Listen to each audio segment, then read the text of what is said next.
Enquanto Pedro ainda dizia essas palavras, caiu o Espírito Santo sobre todos os que ouviam a palavra.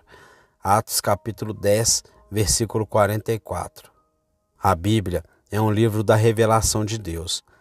O Deus por quem os pagãos buscavam cegamente e por quem a razão tateia na escuridão, é aqui claramente revelada a nós nas páginas da autoria divina, para que aquele que está disposto a entender o máximo da divindade quanto o homem pode saber, possa aqui aprendê-la, se não for voluntariamente ignorante e obstinadamente obstinado.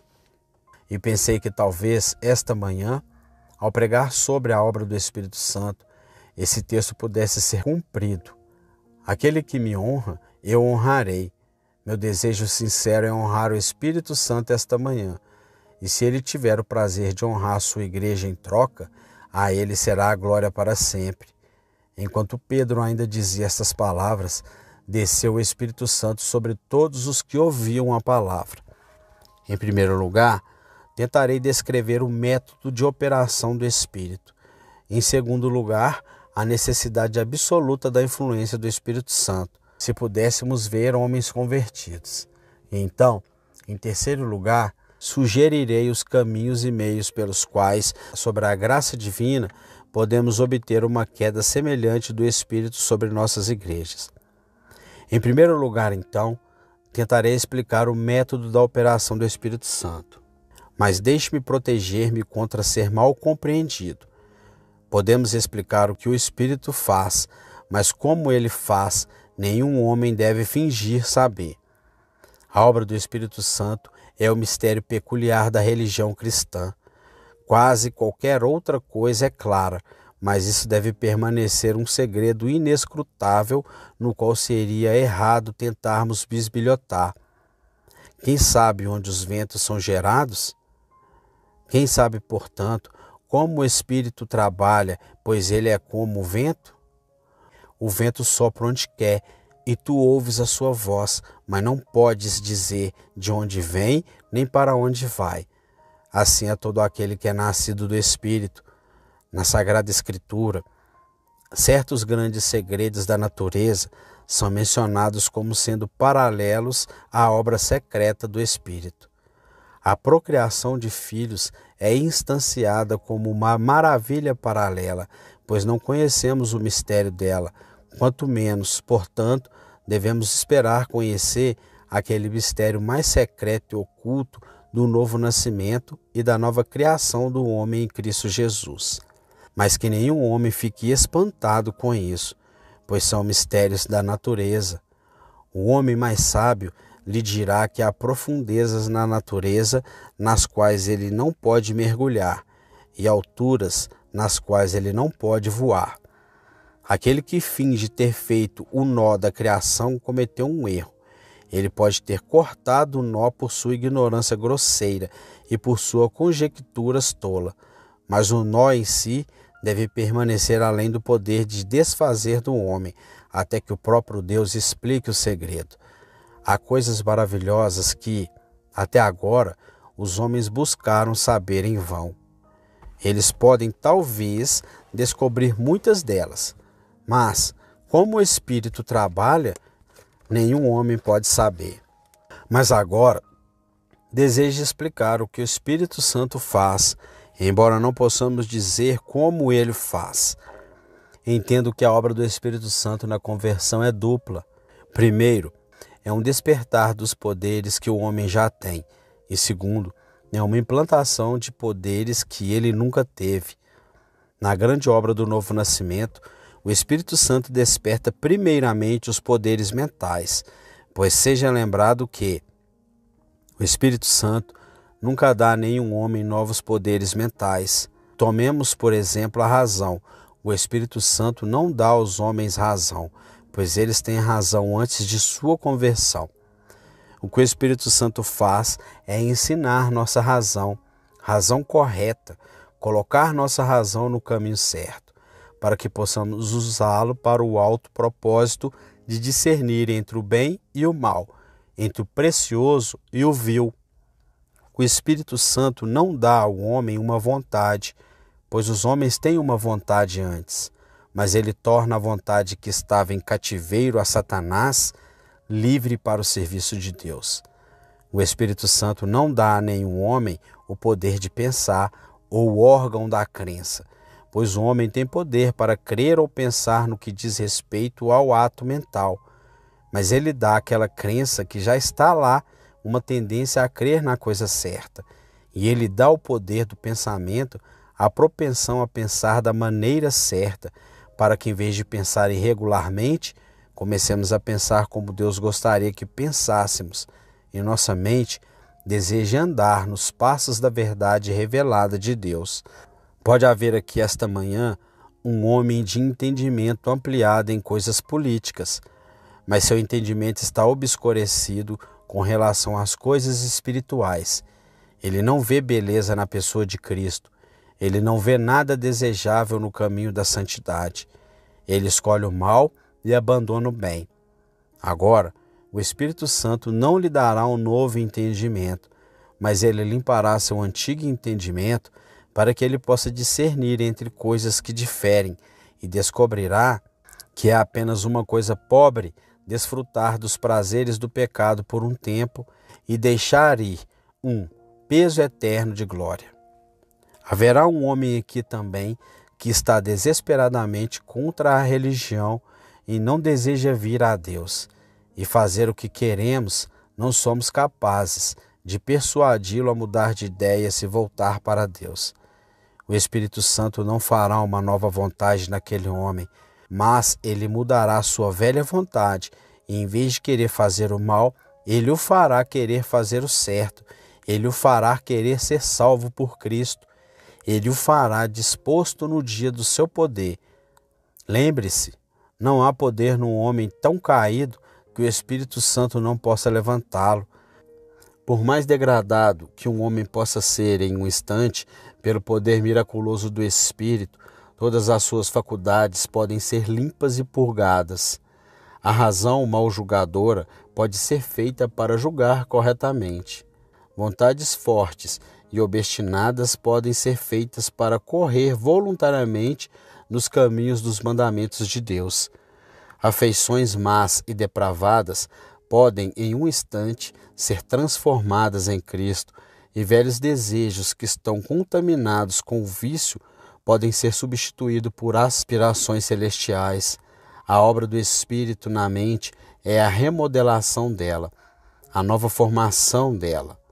Ele não traz novos materiais para a mente. É em outra parte do homem que ele ergue uma nova estrutura, mas ele coloca a mente que havia caído fora de ordem em sua forma adequada. Ele constrói pilares que haviam caído e ergue os palácios que haviam desmoronado na terra. Esta é a primeira obra do Espírito Santo na mente do homem. Além disso, o Espírito Santo dá aos homens poderes que eles nunca tiveram antes. De acordo com as Escrituras, acredito que o homem é constituído de uma maneira tripla. Ele tem um corpo, pelo Espírito Santo, esse corpo é feito o templo do Espírito, é o templo do Senhor. Ele tem uma mente, pelo Espírito Santo, essa mente é feita com um altar no templo. Mas o homem, por natureza, não é nada mais alto do que isso. Ele é mero corpo e alma. Quando o Espírito vem, ele sopra nele um terceiro princípio mais alto que chamamos de Espírito. O apóstolo descreve o homem como homem, corpo, alma e espírito. Agora, se você pesquisar todos os escritores mentais, verá que todos eles declaram que há apenas duas partes, corpo e mente, e eles estão certos, pois lidam com um homem não regenerado. Mas no homem regenerado há um terceiro princípio, tão superior à mera mente quanto a mente é superior à matéria animal morta. Esse terceiro princípio é aquele com o qual um homem ora, é aquele com o qual ele crê salvadoramente, ou melhor, é o que ele compele a mente a realizar seus atos. É aquilo que, operando sobre a mente, faz o mesmo uso da mente que a mente faz do corpo. Quando depois de desejar andar, faço minhas pernas se moverem, é minha mente que as compele, e assim meu espírito, quando deseja orar, compele minha mente a pensar o pensamento da oração e compele minha alma também, se desejo louvar, a pensar o pensamento do louvor e elevar-se para cima em direção a Deus. Assim, como o corpo sem alma está morto, assim a alma sem o Espírito está morta. E uma obra do Espírito é vivificar a alma morta, soprando nela o Espírito vivo, como está escrito: o primeiro homem, Adão, foi feito uma alma vivente, mas o segundo Adão foi feito um espírito vivificante. E, como trouxemos a imagem do terreno, assim devemos trazer a imagem do celestial. Isto é, devemos ter em nós, se quisermos ser convertidos, o Espírito vivificante, que é colocado em nós por Deus, o Espírito Santo. Digo novamente, o Espírito tem poderes que a mente nunca tem. Ele tem o poder de comunhão com Cristo, que até certo ponto é um ato mental, mas não pode ser realizado pelo homem sem o Espírito. Assim como o ato de andar não poderia ser realizado pelo homem se ele fosse destituído de uma alma para sugerir a ideia de andar. O Espírito sugere os pensamentos de comunhão que a mente obedece e executa.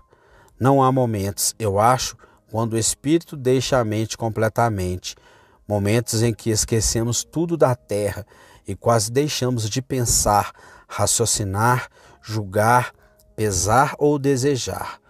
Nossas almas são como as carruagens de Aminadib, puxadas rapidamente em diante sem quaisquer poderes de violação. Nós nos inclinamos sobre o peito de Jesus e em rapsódia divina e em êxtase celestial, nós desfrutamos os frutos da terra dos abençoados e colhemos os cachos de Escol antes de entrar na terra da promessa. Acho que coloquei claramente esses dois pontos diante de vocês. A obra do Espírito consiste, primeiro, em despertar poderes já possuídos pelo homem, mas que estavam adormecidos e fora de ordem, e em seguida, em colocar no homem poderes que ele não tinha antes. E para tornar isso simples para a mente mais humilde, deixe-me supor que o homem seja algo como uma máquina. Todas as rodas estão fora de ordem. As engrenagens não batem umas nas outras. As rodas não giram regularmente. As hastes não agem. A ordem se foi. Agora, a primeira obra do Espírito é colocar essas rodas no lugar certo, encaixar as rodas nos eixos, colocar o eixo certo na roda certa, então colocar a roda na roda para que elas possam agir uma sobre a outra. Mas isso não é todo o seu trabalho. A próxima coisa é colocar fogo e vapor para que essas coisas funcionem. Ele não coloca rodas novas, ele coloca rodas velhas em ordem, e então ele coloca a força motriz que deve mover o todo. Primeiro, ele coloca nossos poderes mentais em sua devida ordem e condição. E então ele coloca o Espírito vivo e vivificante, para que todos eles se movam de acordo com a santa vontade e lei de Deus. Mas observe, isso não é tudo o que o Espírito Santo faz, pois se ele fizesse isso e depois nos deixasse, nenhum de nós chegaria ao céu. Se algum de vocês estivesse tão perto do céu que pudesse ouvir os anjos cantando sobre os muros, se você quase pudesse ver dentro dos portões perolados, ainda assim, se o Espírito Santo não ajudasse no último passo, você nunca entraria lá. Todo o trabalho é por meio de sua operação divina. Portanto, é o Espírito que mantém as rodas em movimento e que remove aquela contaminação que, naturalmente gerada por nosso pecado original, cai sobre a máquina e a coloca fora de ordem. Ele remove isso e mantém a máquina constantemente funcionando sem danos, até que finalmente ele remove o homem do lugar de contaminação para a terra dos abençoados, uma criatura perfeita, tão perfeita quanto era quando saiu do molde de seu Criador. E devo dizer, antes de deixar esse ponto, que toda a parte anterior do que mencionei é feita instantaneamente. Quando o homem é convertido a Deus, isso é feito em um momento. A regeneração é uma obra instantânea. A conversão a Deus, o fruto da regeneração, ocupa toda a nossa vida, mas a regeneração em si é efetuada em um instante. Um homem odeia a Deus, o Espírito Santo faz amar a Deus. Um homem se opõe a Cristo, ele odeia seu evangelho, não o entende e não o receberá. O Espírito Santo vem, coloca a luz em seu entendimento obscurecido, tira a corrente de sua vontade escravizada, dá liberdade à sua consciência, dá vida à sua alma morta, para que a voz da consciência seja ouvida. E o homem se torna uma nova criatura em Cristo Jesus. E tudo isso é feito, observe, pela influência sobrenatural instantânea de Deus, o Espírito Santo, operando como ele deseja entre os filhos dos homens. Tendo assim me detido no método da obra do Espírito Santo, voltarei ao segundo ponto, a necessidade absoluta da obra do Espírito para a conversão. Em nosso texto, somos informados de que, enquanto Pedro falava estas palavras, o Espírito Santo caiu sobre todos os que ouviam a palavra. Amados, o Espírito Santo caiu sobre Pedro primeiro, ou então não teria caído sobre seus ouvintes. Há uma necessidade de que o próprio pregador, se quisermos que almas sejam salvas, esteja sob a influência do Espírito. Tenho constantemente feito minha oração para que eu possa ser guiado pelo Espírito, mesmo nas menores e menos importantes partes do serviço, pois você não pode dizer que a salvação de uma alma pode depender da leitura de um hino ou da seleção de um capítulo.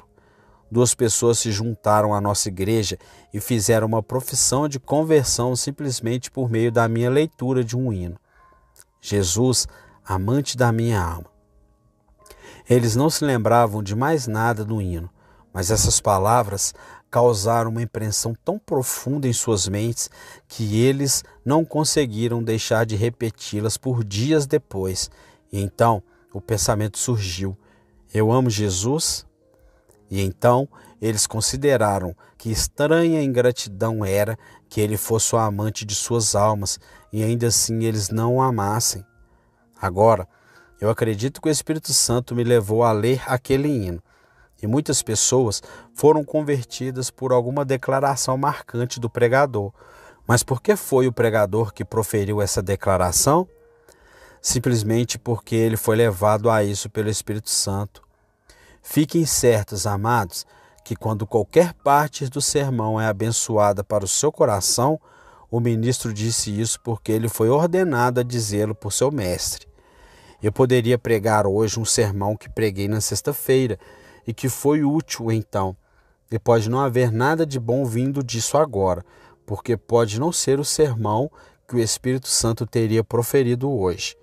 Mas se, com sinceridade de coração, busquei a orientação de Deus na seleção do tópico, e ele repousa sobre mim na pregação da palavra, não há medo de que ele seja encontrado adaptado às suas necessidades imediatas.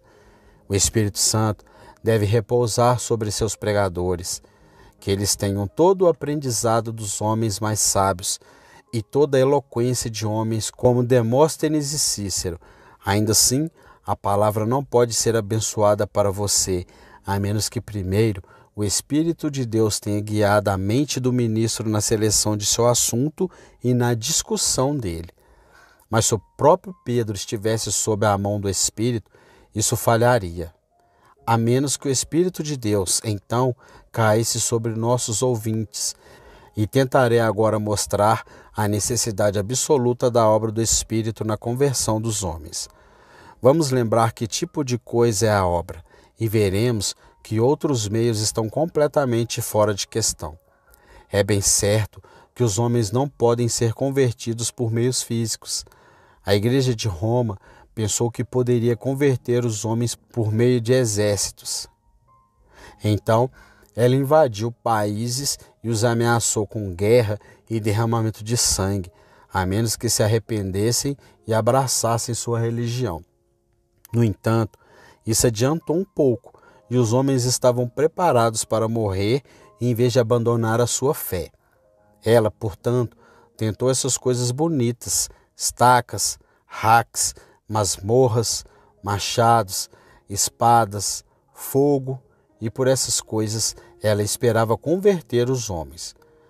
Você já ouviu falar do homem que tentou dar corda em seu relógio com uma picareta. Esse homem era extremamente sábio, comparado ao homem que pensou em tocar a mente através da matéria. Todas as máquinas que você gosta de inventar não podem tocar a mente. Fale sobre amarrar as asas dos anjos com juncos verdes, ou algemar os querubins com correntes de ferro. E então fale sobre interferir nas mentes dos homens por meios físicos. Ora, as coisas não agem, eles não podem agir. Todos os exércitos do rei que já existiram e todos os guerreiros vestidos com cota de malha, com toda a sua munição, nunca poderiam tocar a mente do homem. Esse é um castelo inexpugnável que não pode ser alcançado por agência física. Nem, novamente, o homem pode ser convertido por argumento moral. Bem, diz alguém, acho que ele pode. Deixe um ministro pregar seriamente e ele pode persuadir os homens a se converterem. Ah, amado, é por falta de conhecimento melhor que você diz isso. Melanchthon pensava assim, mas você sabe o que ele disse depois de tentar? O velho Adão é forte demais para o jovem Melanchthon. Assim, todo pregador descobrirá se ele acha que seus argumentos podem converter um homem. Deixe-me dar-lhe um caso paralelo. Onde está a lógica que pode persuadir um etíope a mudar sua pele? Por qual argumento você pode induzir um leopardo a renunciar às suas manchas? Da mesma forma, aquele que está acostumado a fazer o mal pode aprender a fazer o bem, mas se a pele do etíope for mudada, deve ser um processo sobrenatural. E se as manchas do leopardo forem removidas, aquele que fez o leopardo deve fazê-lo. Assim é com o coração do homem. Se o pecado fosse uma coisa extra e externa, poderíamos induzir o homem a mudá-lo. Por exemplo, você pode induzir um homem a deixar de lado a embriaguez ou os palavrões, porque essas coisas não fazem parte da sua natureza. Ele adicionou esse vício à sua depravação original. Mas o mal oculto do coração está além de toda persuasão moral. Ouso dizer que um homem pode ter argumentos suficientes para induzi-lo a se enforcar, mas tenho certeza de que nenhum argumento jamais o induzirá a enforcar seus pecados e a enforcar sua autojustiça e a vir e se humilhar aos pés da cruz. Pois a religião de Cristo é tão contrária a todas as propensões do homem que é como nadar contra a corrente para se aproximar dela, pois a corrente da vontade e do desejo do homem é exatamente o oposto da religião de Jesus Cristo. Se você quisesse uma prova disso, ao levantar do meu dedo, há milhares neste salão que se levantariam para provar isso, pois eles diriam: descobri isso, Senhor, em minha experiência. Eu odiava a religião tanto quanto qualquer homem.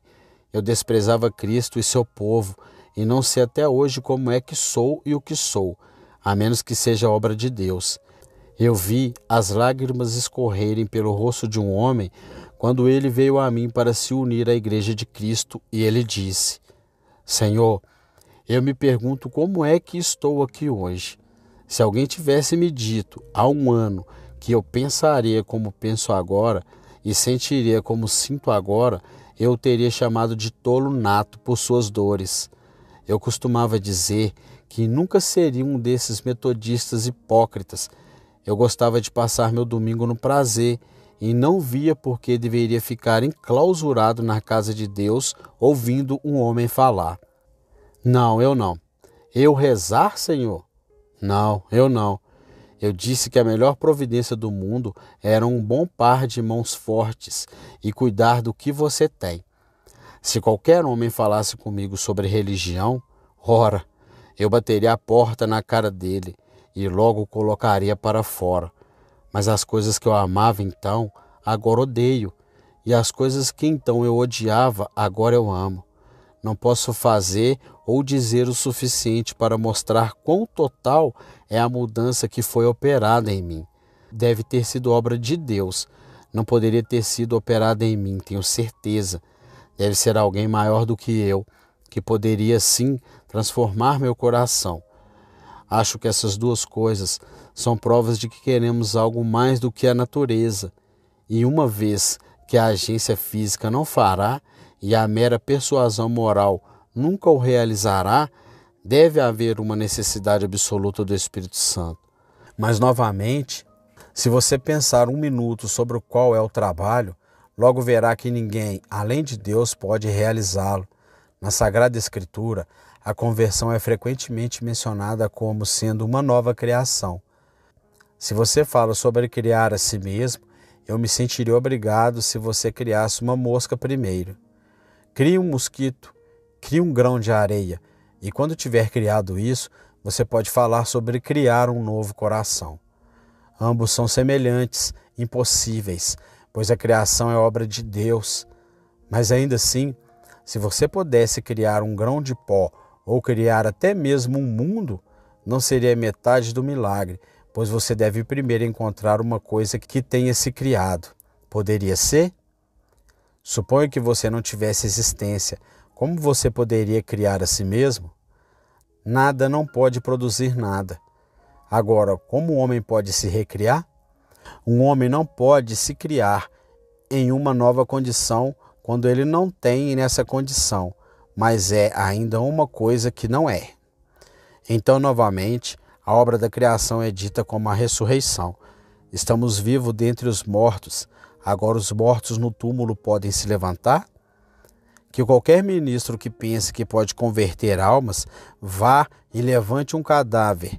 Que ele vá e fique em um dos cemitérios e peça aos túmulos que abram bem suas bocas e abram espaço para aqueles que uma vez foram enterrados ali despertarem, e ele terá que pregar em vão. Mas se ele pudesse fazê-lo, esse não é o milagre, é para os mortos se levantarem, para um cadáver inanimado acender em seu próprio peito a centelha da vida novamente. Se a obra for uma ressurreição, uma criação, não lhe parece que deve estar além do poder do homem? Deve ser operado nele por ninguém menos do que o próprio Deus. E ainda há mais uma consideração, e eu terei concluído este ponto. Amado, mesmo que o homem pudesse salvar a si mesmo, eu gostaria que você se lembrasse de quão avesso ele é a isso. Se pudéssemos fazer nossos ouvintes todos dispostos, a batalha seria cumprida. Bem, diz alguém, se eu estou disposto a ser salvo, não posso ser salvo? Certamente você pode, mas a dificuldade é que não podemos levar os homens a estarem dispostos. Isto mostra, portanto, que deve haver uma restrição imposta à sua vontade. Deve haver uma influência exercida sobre eles que eles não têm em si mesmos, a fim de torná-los dispostos no dia do poder de Deus. A religião cristã tem dentro de suas próprias entranhas o poder de se espalhar. Não pedimos que você esteja disposto primeiro. Viemos e lhe contamos as notícias e acreditamos que o Espírito de Deus, trabalhando conosco, o fará disposto.